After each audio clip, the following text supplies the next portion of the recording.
കുടിവെള്ളത്തിനുള്ള pipe തന്നിട്ടില്ല. ഇല്ല ഇല്ല ഇല്ല.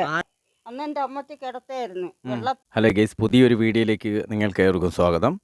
ഞാനിപ്പോൾ വീണ്ടും നമ്മുടെ ചാത്തി ചാച്ചമ്പുറം കോളനിയിലാണ്. ഈ കോളനിയിൽ നമ്മളൊരു ഭവനത്തിൻ്റെ മുന്നിലാണ്.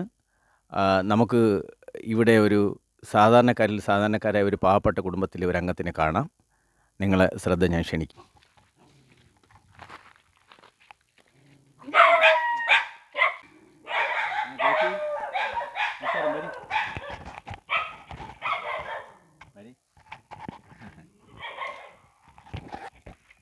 നിങ്ങളെ വീടിൻ്റെ ഈ അവസ്ഥയൊക്കെ അറിഞ്ഞു, ഒന്ന് രണ്ട് പേര് പറഞ്ഞറിഞ്ഞിട്ടാണ് ഞാൻ വന്നത്.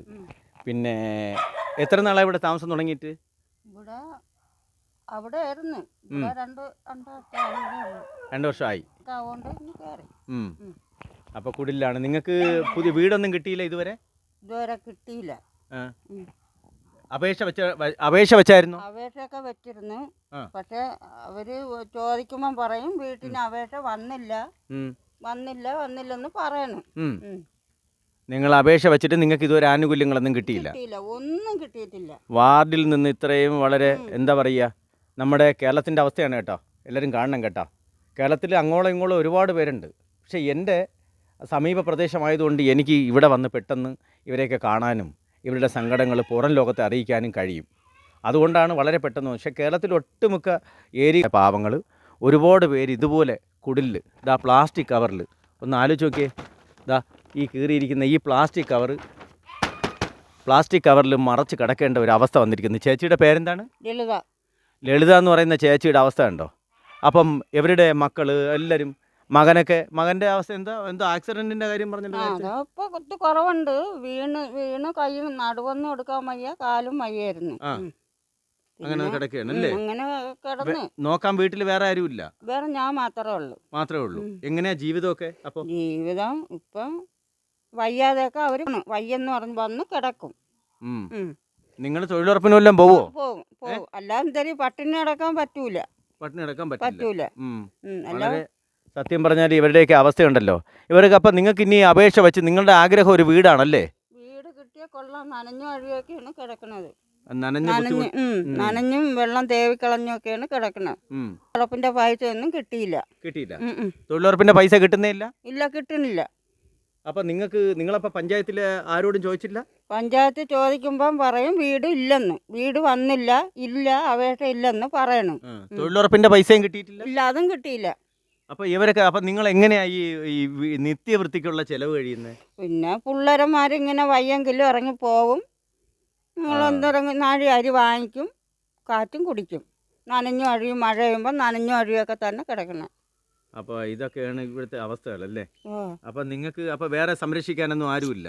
നിങ്ങളെ വാർഡ് മെമ്പറോട് ഈ സങ്കടം വല്ലതും പറഞ്ഞോ? മെമ്പർ എന്നെ ഇങ്ങനെയൊക്കെ പറയണോ, വന്നില്ലെന്ന് അപേക്ഷ. ആണോ? പഞ്ചായത്തിൽ പോയി എപ്പോഴെങ്കിലും പറഞ്ഞോ? അപ്പോൾ അവരാരും മൈൻഡ് ചെയ്യുന്നില്ല? വന്നില്ല, ആനുകൂല്യങ്ങളില്ല അല്ലേ? ആനുകൂല്യങ്ങളില്ല, വന്നില്ല, പൈസ ഇല്ല. പക്ഷേ അപ്പോൾ നമ്മുടെ കേരളത്തിൽ കീഴിൽ വരുന്ന കോടാനുകോടി വരുന്ന ഫണ്ട് ആർക്കാണ് കൊടുക്കുന്നത്? എൻ്റെ ഒരു നിസ്സാരമായ ഒരു ചോദ്യമാണ്, എൻ്റെ ഒരു ചോദ്യമാണ്. വികസന വകുപ്പിൽ നിന്ന് വരുന്ന ആനുകൂല്യങ്ങൾ ഈ ചേച്ചിയെ പോലുള്ള കൂടപ്പറപ്പേക്ക് അമ്മയെ പോലുള്ള ആളുകൾക്ക് കിട്ടാതെ പിന്നെ ആർക്കാണ് ഈ ആനുകൂല്യങ്ങൾ കിട്ടുന്നതെന്ന് എനിക്കൊരു ജസ്റ്റ് സംശയമുണ്ട് കേട്ടോ. ഇവരെ സംരക്ഷിക്കാൻ വേണ്ടിയിട്ട് മാത്രമായിട്ട് കേരളത്തിലെന്നല്ല ഒട്ടുമിക്ക സംസ്ഥാനങ്ങളിലുണ്ടായിരിക്കും. അദ്ദേഹത്തിൻ്റെയൊക്കെ ശ്രദ്ധയിൽ ഇത് വരണം കേട്ടോ. മന്ത്രിയെ കുറ്റപ്പെടുത്താനോ ഭരണാധികാരികളെ കുറ്റപ്പെടുത്താനോ ഒന്നുമല്ല, അവരുടെ ശ്രദ്ധയിൽ ഇത് വരണം. മന്ത്രിയുടെ ശ്രദ്ധയിൽ ഇത് വരണം കേട്ടോ. മന്ത്രിയുടെ ശ്രദ്ധയിൽ ഇത് വരണം. മന്ത്രിയുടെ ശ്രദ്ധയിൽ ഇത് വരണം. അപ്പം ഇവരുടെയൊക്കെ ഈ കാര്യങ്ങളെല്ലാം അവരുടെ ശ്രദ്ധയിൽ വന്നതിന് ശേഷം ഇവരെ സഹായിക്കാനായിട്ട് മുൻകൈ എടുക്കണം. ഇവർക്ക് വേണ്ടി അന്വേഷണ ഉദ്യോഗസ്ഥർ അന്വേഷിച്ച് ഇവിടെ വരണം. ഇവർക്ക് ആനുകൂല്യം കിട്ടുന്നുണ്ടോ ഇല്ലയോ എന്ന് ചോദിക്കണം. അല്ലെങ്കിൽ അതുപോലുള്ള സാഹചര്യത്തിൽ നിൽക്കുന്നവർ പോലും ഇവരെ സഹായിക്കാൻ ഒരു മുൻകൈ എടുക്കുന്നില്ല. അത് ഏത് വാർഡ് മെമ്പർ ആയിക്കോട്ടെ, എക്സ് ഓർ വൈ, നമ്മളാരെയും ഒരു പ്രത്യേക പാർട്ടിയിലെ മെമ്പർമാരെ അല്ല ഞാൻ ഉദ്ദേശിക്കുന്നത്. കേരളത്തിൽ ഇവരുടെ പോലുള്ള പാവങ്ങളുടെ ആനുകൂല്യങ്ങൾ നിഷേധിക്കുന്ന ആര് തന്നെയായിരുന്നാലും അത് കൊടും ക്രൂരതയാണ് കേട്ടോ. അവരുടെ അടുത്ത് അത് കാണിക്കാൻ പാടില്ല. ഇവരെ സഹായിക്കണം. ഇവർക്ക് വേണ്ടിയുള്ള ആനുകൂല്യങ്ങൾ ചോദിച്ച് തന്നെ ഇവർക്ക് കൊടുക്കണം. ഇവരോട് ചോദിക്കണം. ഇവരോട് ചോദിച്ച് ഇന്ന ആനുകൂല്യങ്ങൾ കിട്ടിയോ ഇല്ല. അവർക്ക് അപേക്ഷ വയ്ക്കാൻ അറിയില്ല. തൊഴിലുറപ്പിൻ്റെ പൈസ പോലും കിട്ടുന്നില്ല. റേഷൻ കിട്ടുന്നുണ്ടോ? ഉം. ഏ ഉം. റേഷനിലാണ് ഇപ്പോൾ ആശ്രയിച്ച് അതിലാണ് ജീവിക്കുന്നത് അല്ലേ? ഞങ്ങളിപ്പോൾ ജീവിച്ചുകൊണ്ട് പോണത്. റേഷൻ കിട്ടുന്നത് കൊണ്ട് അവരെല്ലാം ജീവിച്ചു പോകുന്നു എന്നാണ് പറയുന്നത്. എന്തായിരുന്നാലും നിങ്ങളുടെ എല്ലാവരുടെയും ശ്രദ്ധയിലേക്ക് ക്ഷണിക്കുകയാണ്. ഇതിനകത്ത് ഒരു കമൻറ്റ് ചെയ്യുക. ഈ വാർത്തകളെല്ലാം നിങ്ങൾ മറ്റുള്ള ജനങ്ങളിലേക്ക് എത്തിക്കുക. ഈ വാർത്ത നമ്മളെ വിൻ്റർ ഹെവൻ എന്ന് പറഞ്ഞ ചാനൽ വഴി സംപ്രേഷണം ചെയ്യുന്നതിന് എന്തെങ്കിലും ബുദ്ധിമുട്ടുണ്ടോ? ഇല്ല ഇല്ല. ഇല്ല. ഉം. സംപ്രേഷണം ചെയ്യട്ടാ? ഉം. സമ്മതം തന്നല്ലോ. ഓ ഓ. അപ്പം നമ്മളിത് സംപ്രേഷണം ചെയ്യുകയാണ്, അധികാരികളുടെ ശ്രദ്ധയിൽ പെടുത്തുകയാണ്. ഈ പ്ലാസ്റ്റിക് കവർ മറച്ചിരിക്കുന്നതെന്ന് മാറ്റി ഒരു 4 ചുവര് താവുക്ക് കല്ലിലേക്ക് മാറ്റി അതിൻ്റെ മുകളിലൊരു ഷീറ്റ് ഇട്ടെങ്കിലും ഇവർക്ക് ജീവിക്കാൻ വേണ്ടി ഉള്ളൊരു സൗകര്യം ബഹുമാനപ്പെട്ട ഭരണാധികാരികളുടെ ഭാഗത്തുനിന്നുണ്ട്. ഞാൻ അവരെ ഇട്ടുകൊണ്ടിരുന്നപ്പോൾ ഞാൻ കൂടെ അങ്ങ് തന്നെ പറഞ്ഞിട്ട് അവരിട്ടില്ല. ദൂരം ഒന്ന് പറഞ്ഞ് അവരിട്ടില്ല. പൈപ്പിന് കുടിവെള്ളത്തിനുള്ള പൈപ്പ് ആ. തന്നിട്ടില്ല. ഇല്ല ഇല്ല ഇല്ല. ആരോടാ പറഞ്ഞത്? മെമ്പറൂടെ പറഞ്ഞു. ഉം. പിന്നെ ഇവിടെ അപേക്ഷ ഈ കുഴിക്കാനൊക്കെ ആള് വന്നു. ഉം. അവരെ കൂടെ ഞാൻ പോയി എന്നിട്ട് പറഞ്ഞു. അവരെന്താ പറയുന്നത്? അവർ പറഞ്ഞ് ഇട്ടി തരാമെന്ന് പറഞ്ഞിട്ട് അവർ ഈ എളുപ്പ വഴി തീർന്നിട്ട് ഓടിക്കളഞ്ഞവർ ഇങ്ങോട്ട് വന്നില്ല. വന്നിട്ടില്ല. അപ്പൊ വന്നിട്ടില്ല. കോളനിക്കകത്ത് ഒരു പൈപ്പ് ഇടാൻ അവർക്ക് താല്പര്യമില്ല. ഇല്ല. അന്ന് എൻ്റെ അമ്മത്തി കിടത്തായിരുന്നു. വെള്ളത്തിന് ഞാൻ ചുമട്ട് വെള്ളം കോരിയാണ് കുളിപ്പിച്ചത്. ഉണ്ട് അവർക്കറിയാം. അമ്മ കിടപ്പായ അമ്മയെ 1ഉം 2ഉം ഒക്കെ ചെയ്യിക്കാനായിട്ട് കുടിക്കാൻ വെള്ളമില്ലാത്ത അവസ്ഥ വന്നു. പിന്നെ വെള്ളം എവിടെന്നാ നിങ്ങൾ എടുക്കുന്നേ? മുകളിൽ നിന്ന് അല്ലേ? ചുമടായിട്ട് തലേക്ക് ചുമന്നാണോ കൊണ്ടുവരുന്നത്? തല കൊണ്ടുവരും. അവിടെ കൊണ്ടുവച്ചതിന് കുടങ്ങള്. അങ്ങനെയൊക്കെയാണ് ജീവിതങ്ങൾ. ഇതാരുടെയും സത്യത്തിൽ ഭരണാധികാരികൾ ഇവരാരും ശ്രദ്ധിച്ചില്ലെങ്കിൽ ഇത് പാവമാണ് കേട്ടോ. ഒരിക്കലും ഈ പാവമൊന്നും ഇവരെ സംരക്ഷണത്തിന് വേണ്ടി വന്നിരിക്കുന്ന വകുപ്പ് ഇവരെ സഹായിച്ചില്ലെങ്കിൽ ഉണ്ടല്ലോ.